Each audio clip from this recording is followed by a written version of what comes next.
Tough times ahead for Manchester City, and it starts this weekend against Arsenal. And of course, I'll be doing a watch along, but not just any old watch along. Make sure you're tuning in for this one, because the halftime show I've got promised for you is going to be like nothing you have ever seen before. Any football YouTube channel that you follow, any football fan content you have seen on YouTube, you will not have seen anything like this. I absolutely promise. The subscribers, the regulars who tune in, and we've got quite a number of you, the community is growing, and I'm impressed by that. So thank you for tuning in. You guys probably have a vague idea, but even so, I think you're going to be surprised by this. You know what's coming, but do you? Do you know what's coming? So make sure you're tuning in for this amazing watch-along that's going to be against Arsenal this weekend. Can we do the business? It's the beginning of very tough times for Manchester City, as you can see with these fucking fixtures. Look at this. Look at these fixtures. Grim. The next 6 fixtures for Manchester City, excluding the FA Cup game against Leyton Orient. I've excluded that for dramatic effect, because squeezing Leyton Orient in there kind of like deflates the whole how bad it actually is, because even so you expect Manchester City to go away to Leyton Orient and win around that fixture. This is grim. Arsenal away, Madrid at home, Newcastle at home, then the second leg away at the Bernabeu against Real Madrid, home to Liverpool, and then away to Spurs. I mean, Spurs on form, yep, absolutely crap. Everyone's beating Spurs right now, but you know full well we're going to go there and at least struggle, because we always do away at Spurs. It's an infamously, notoriously difficult place for us to go. Just us, no one else, just us, just us. But could we have the problems alleviated by Manchester City getting some business done with a double deal, potentially? Whether it's going to be these 2 players that I'm going to be talking about, or whether it's going to be the addition of Andrea Cambiasso from Juventus, of course, and one of these 2 players that I'm going to talk about. But these 2 players that I'm going to talk to you about right now, identical profiles. They are identical players. You're talking about a Barcelona Academy product. This is both of them. I'm talking about both of them right now. Barcelona Academy products, both 23 years old, both 6'2", and both Spanish all-rounding central midfielders. So there's clearly a profile that Manchester City are going for. But let's have a look at the first one that came out yesterday. This is a report coming from Marca, then backed up by Fixture. So yeah, I think there could be some truth to this, considering the profile in particular. But the other player, I think we'll get onto that shortly as well. There's a little bit more truth to that one for me, considering who that came from. But still, let's have a look at this one. Sergi Almeida is a commanding midfielder by the looks of him. He's Real Betis, 23 years old, 6'2", Spanish all-rounder. I think I've said that already. But yeah, he's been very important. He's been an integral part of Manuel Pellegrini's Real Betis side this season, with 30 appearances to his name. He's only got 1 goal and 1 assist, but that's not really what he's on the pitch to do, in all honesty. But we'll have a look at the other players' numbers in a minute, which are better, to put it politely. His contract expires in 2028 with a reported release clause of 33.4 million. Now, there's conflicting reports, one coming from Marca suggesting that he could actually leave this January for half of that price. And if that's the case, get it done. Get it done, because half of 33 million is a very affordable price for Manchester City.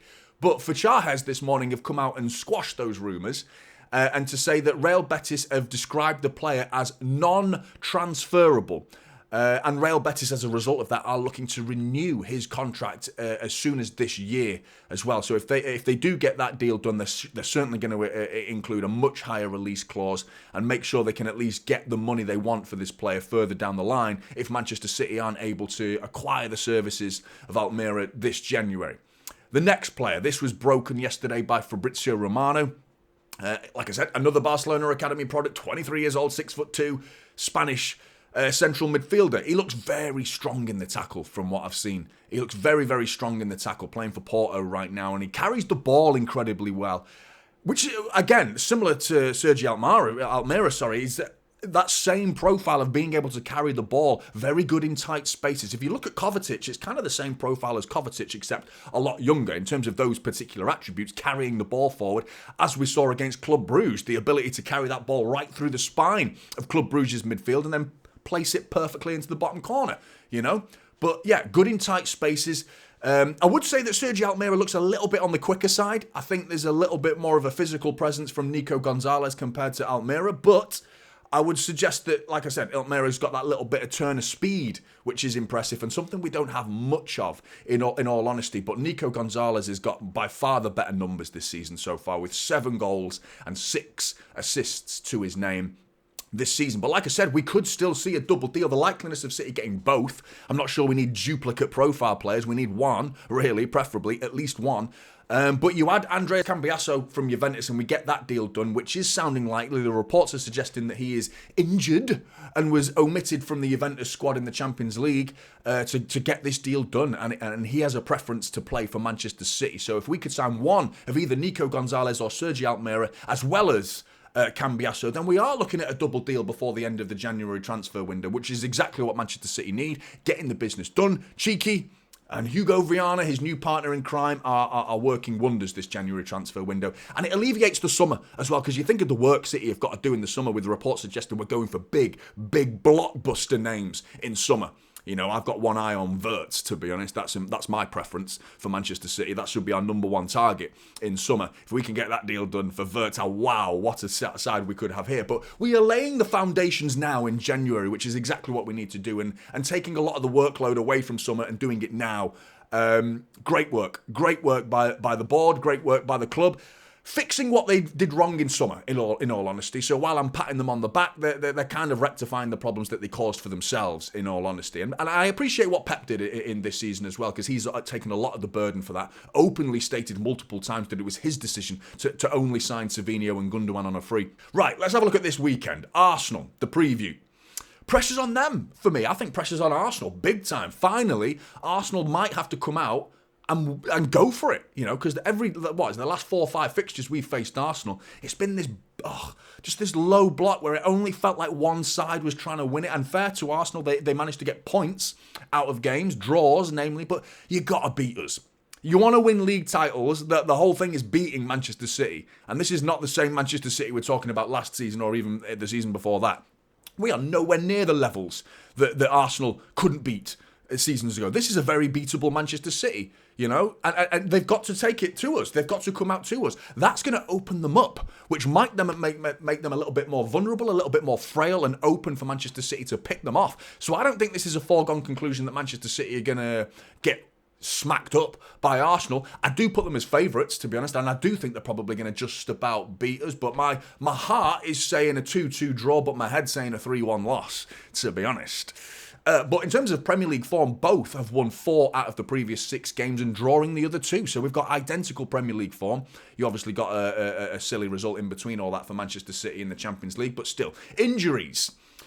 Quite a few for Arsenal, in fairness. 2 big names. One big name, obviously, is Bukayo Saka, who's been out for quite some time and will continue to be out probably until April now, is the reports. And Gabriel Jesus, who was playing very well for Arsenal at that time, has now picked up an ACL injury and seen them go to the market for Ollie Watkins as a result of that. So, yeah, Jesus, Saka, Ben White, Tomiyasu guaranteed out for this game. David Raya is the other player that's got a question mark above his head. He's a bit of a doubt.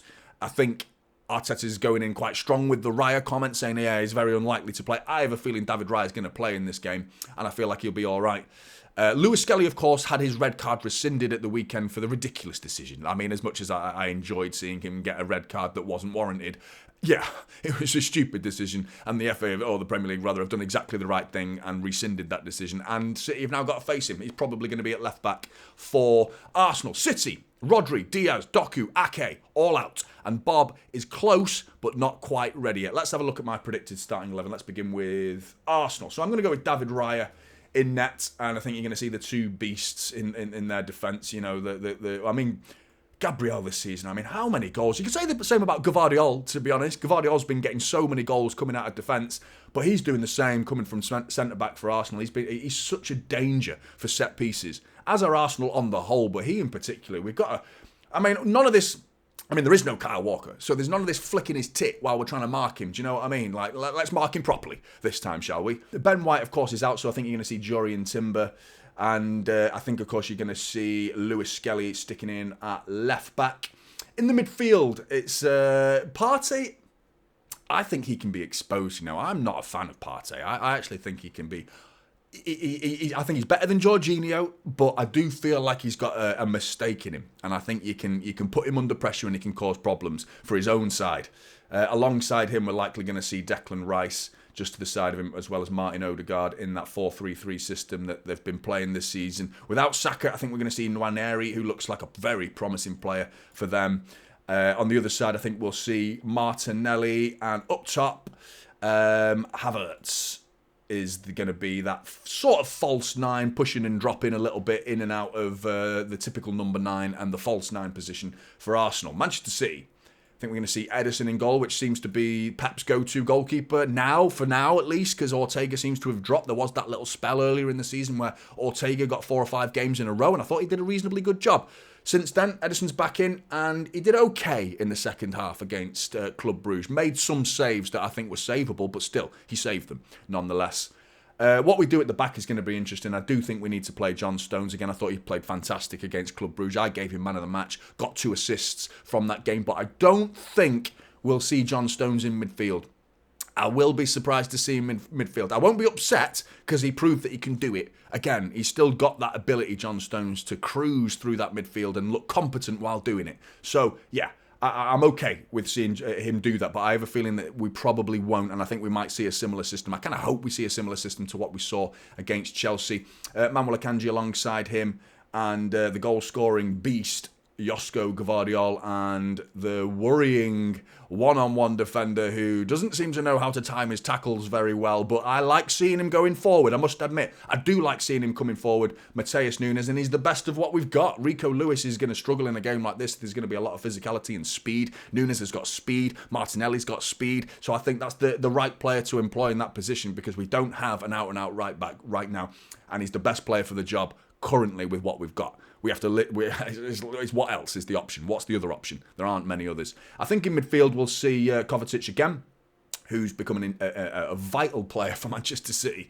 this season. Kevin De Bruyne alongside him with Bernardo Silva the other side of him. I think we'll see Phil Foden on paper out on the left-hand side. Sorry, on the right-hand side, and Marmoush on the left-hand side with Erling Haaland up top. In terms of the system, I think we'll see something similar to what I hope we see something system to what we saw against Chelsea, where those two inverted a little bit, get nice and tucked in, nice and close to Erling Haaland. This time without Ilkay Gundogan, you've got Kevin De Bruyne now, who's going to be slipping those balls through to either Erling Haaland, Marmoush and Phil Foden. If you've got the vision of Kevin De Bruyne behind the likes of Phil Foden, Erling Haaland and Marmoush, then I think we can create some chances against Arsenal, who have to come forward in this game. Surely they're going to come forward.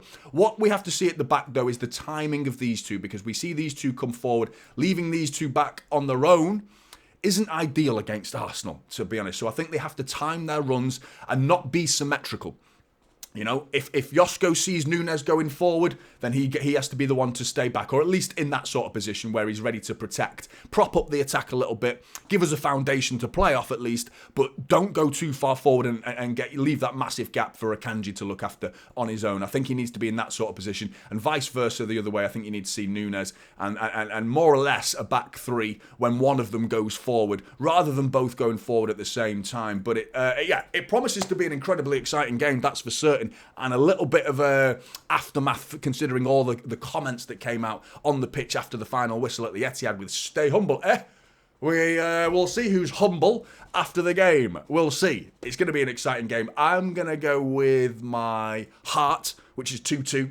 And I'll take that right now. I think that'll be a good result for Manchester City. Keep Arsenal within touching distance and keep them within 6 points, because, I mean, what a season it would be for Manchester City if we could finish above Arsenal. Humiliating that would be for Arsenal, and a massive achievement for Manchester City, considering the circumstances we're at right now. At the start of December, finishing second would be an absolute achievement for Manchester City. It really, really would. But get your predictions in the comments below. Make sure you're tuning in for the watch long, at least the halftime show that I am promising you. You will not be disappointed. I promise you that. Like and subscribe to Typical City, and I'll see you in the next one. This is Typical City now, holding up Silva.